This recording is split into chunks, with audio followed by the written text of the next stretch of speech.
Good evening, Greensboro. I'm your host, Ahmad Kellum, and today I have the honor of sitting down with Daughtry, a remarkable individual who has turned his life around after facing a series of challenges. Dana, thank you for joining us. Thank you for having me. So tell us about the time you had to complete an assessment for the New Direction program.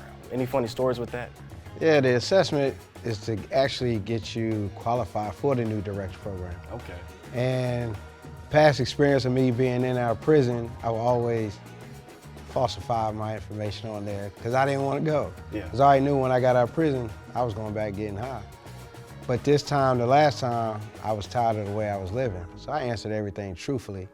And ironically, I didn't get in. And I remember being upset about it. And my lady at the time, I called her on the phone and I told her what was going on. She was just like, well, hold on, something happened, just pray. And that's exactly what I did. Well, 2 weeks later, I get called to the administrator's office and they inform me, well, you'll be going to this camp in Catawba County.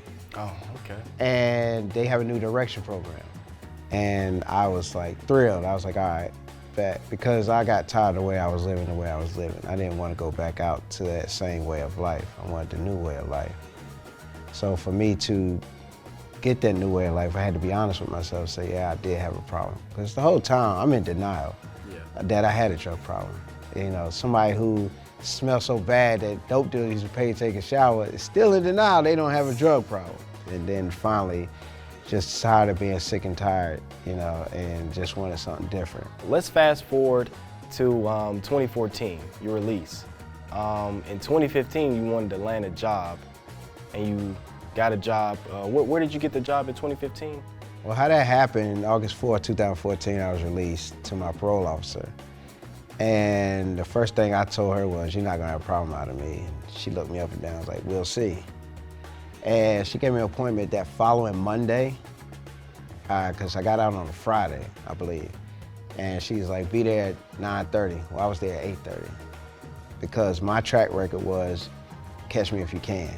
Once I was released from court, released from prison and jail, if I had parole or probation, I wasn't going, come see you, meet my appointments. And I beat her there. And I continued that same way over and over. Each appointment, I would beat her there. And she finally looked at me one day, a couple months out before I was to finish. She said, you keep this up, I'll be able to go to an award ceremony where people on parole and people on probation, if they complete and be successful, they get an award program. She said, I've never been. All my coworkers have been, but I've never been. And I looked at her and said, well, you're gonna go. Fast forward a couple months later, she went. I remember just seeing certain people live a certain way with the cars, the clothes, the lifestyle they was talking about. And fascinating. I didn't come from, where I had to worry about lights being cut off or what our next meal was. I did. My father worked for the post office up until he passed away in 1987. And he left my mother in the place of where she could take care of us and maintain the house as well. So I didn't really come for that. It was a choice of wanting that lifestyle, wanting that false sense of power that came with it. I always give people this example of, I remember listening to that album by Jay-Z, Reasonable Doubt. And you got your highs, the flashy part, but then there's that part towards the end of the album, he's talking about all the lows that come with trying to live it. Like, well, we don't really pay attention to them songs right there. We hear it, but we don't pay it. We want to hear about driving the GS down the highway on 20s or, throwing money out the sunroof like money ain't a thing. But we ain't listening to, one minute you driving the SL, the next minute you can't post bail, Now you're sitting in the cell. You ain't listening to that part. You just listen to that glamorous part. And, I got caught up in it. And I didn't even know who I was because my life became entwined with the material possessions I had. And then when that was taken away because, somebody ratted me out, of course everybody's gonna stop messing with you when you go down, and then I was left by myself. And I didn't even know who I was, so I started indulging to fill that void. First it was liquor, weed, then it was powdered cocaine, then it was crack cocaine. And that really took me down that spiral of destruction. So when we look back in your journey, what is the name Victor Vincent? Who is this guy, and what does he mean to your life? Victor Vincent is like, well, if we ever said on the street, big homie, OG, you know, then paved the way, then went through some things down to help out the, you know, younger people. Professional terms, you would say a mentor, somebody who's going to guide you to help you get along and, you know, help you from making mistakes that him and others made or learned. You know, a lot of times we have so much wisdom and knowledge, but we don't pass it down to the next person to help them out. And he was one of those who would do that. But I had to prove myself to him. It wasn't like, hey man, I'm gonna pour into you. Yeah. No, once I found out that street cleaning kept 4 day laborers all through the year, I wanted to become one. And I told him that. And he would give me, you know, some insight on what to do. And once he seen me, you know, executing the things that he gave me to do, then he really started pouring me, taking me under his wing. Let's fast forward to December 2023, Gate City 180. You made these t-shirts, #WeDoRecover, and you donated the proceeds to helping the community. How does that make you feel? It feels great to help somebody that you know is struggling, that society has given up on. I used to boost clothes to sell for dope, now produce clothes to sell for hope, you know, to help somebody else. And everything's transferable.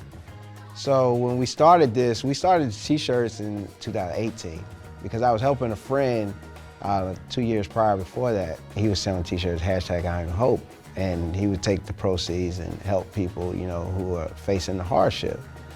Well, in January 2018, he decided to do something different. He started Gate City Showdown, car show. And he was like, hey man, this is what I'm doing. You're passionate about it, you do it. So he gave me all the connections I need, told me what I needed to do it on my own. Well, instead of me carrying on #IronHope, I did #WeDoRecover. And it took off. I got a lot of support. And with that, it opened up a lot of doors for me to meet a lot of new people who were in the places and positions I want to be in to help more people.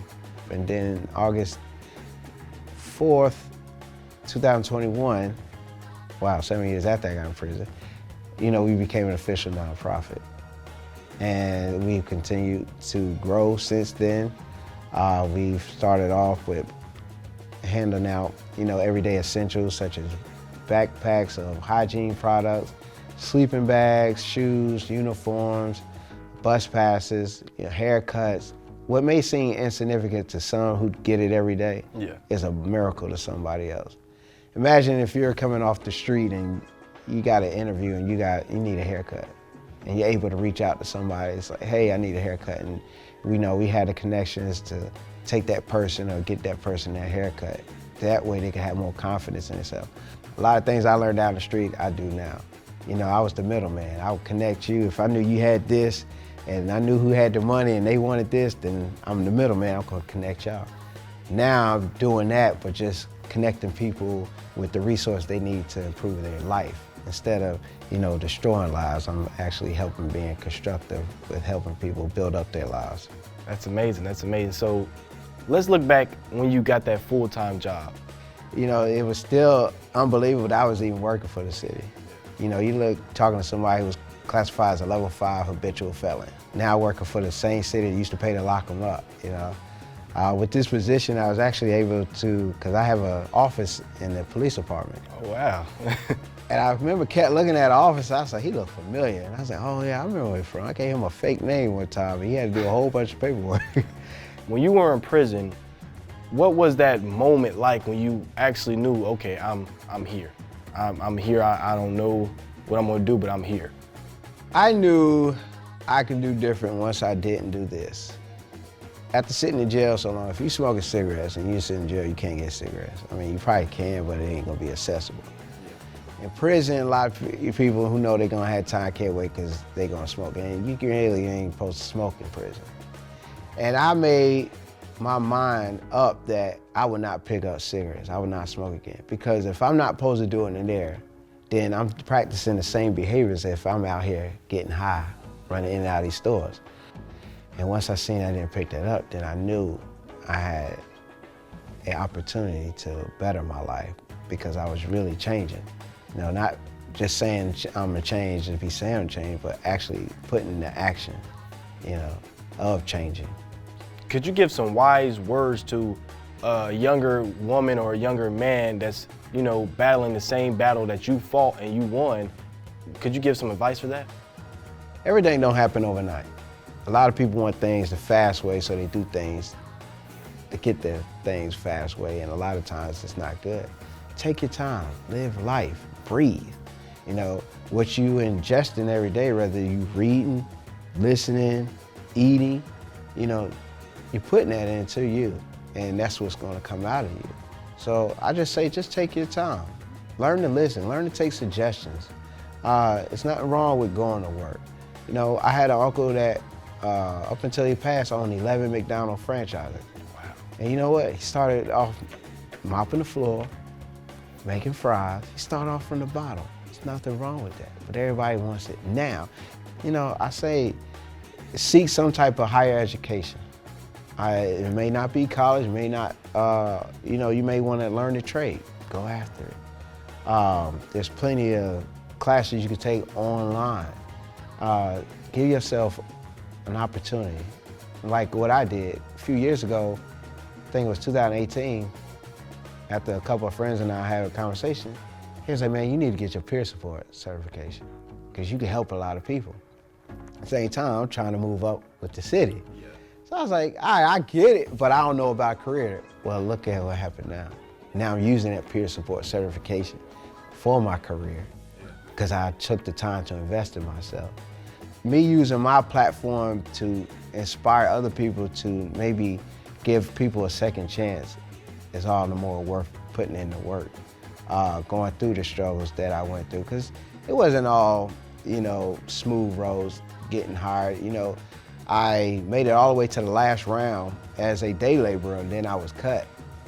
And I remember going outside on Patton Avenue, looking up in the sky. I was like, God, I want to thank you for whatever you're doing.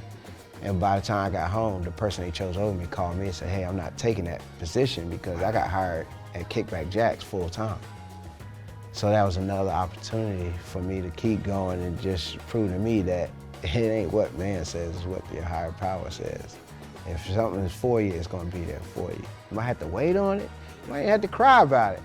But if it's meant for you and you really want it, yeah, keep putting in the work. Thank you for your leadership in this Greensboro community. We need more leaders like you. You are a true pillar. And thank you for your time, sharing your story. I thank you. And you're a truly blessed individual. For all the leaders you had in your life to be where you are now, thank you. Thank you for having me. And thank you for what you do. Thank you. Thank you for tuning in. This is Ahmad Kellum. See you next time.